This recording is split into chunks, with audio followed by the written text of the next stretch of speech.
Hey guys, welcome back. ఈరోజు నేను మళ్ళీ ఇంకో కొత్త రెసిపీతో మీ ముందుకు వచ్చేసా. ఈరోజు మన ఇంట్లో మినీ చెఫ్ ఎవరో తెలుసా? ఇంకెవరు, మన రుద్ర అండి. ఇంట్లో వంట చేయడం అంటే రెసిపీ కన్నా డిస్ట్రాక్షన్స్ ఎక్కువ ఉంటాయి. నేను సేమియా కేసరి స్టార్ట్ చేశా. స్టవ్ పైన గిన్నె పెట్టా, కానీ అప్పుడే మన రుద్ర ఎంట్రీ.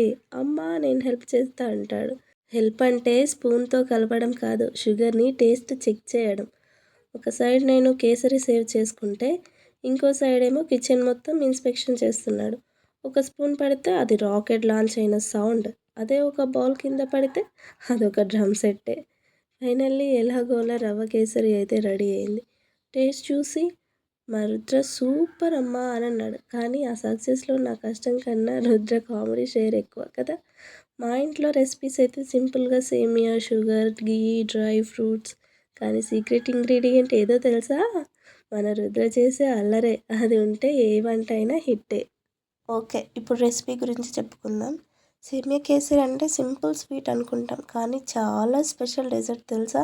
సేమియాని స్లోగా రోస్ట్ చేయడం వల్ల మంచి అరోమా వస్తుంది, అందుకే టేస్ట్ ఇంకా బాగుంటుంది. గీలో రోస్ట్ చేసిన డ్రై ఫ్రూట్స్ని స్వీట్కి క్రంచీగా టెక్స్చర్ ఇస్తాయి. కార్డమమ్ పౌడర్ యాడ్ చేస్తే న్యాచురల్ ఫ్రేగ్రెన్స్ వస్తుంది. సాఫ్రన్ లేదా ఫుడ్ కలర్ వేస్తే ఇంకా అట్రాక్టివ్గా కనిపిస్తుంది. ఈ స్వీట్ని ఫెస్టివల్స్ ఆర్ పూజలు, స్పెషల్ ఒకేషన్స్లో ఎక్కువ చేస్తారు, ఎందుకంటే తక్కువ టైంలో రెడీ అయ్యే టేస్టీ ప్రసాదం ఇది. అండ్ చిన్న పిల్లల నుంచి పెద్దవాళ్ళ వరకు అందరికీ నచ్చే స్వీట్. మీరు కూడా ఒకసారి ట్రై చేసి మీ ఒపీనియన్ని కామెంట్స్లో చెప్పండి. అంతవరకు బాయ్.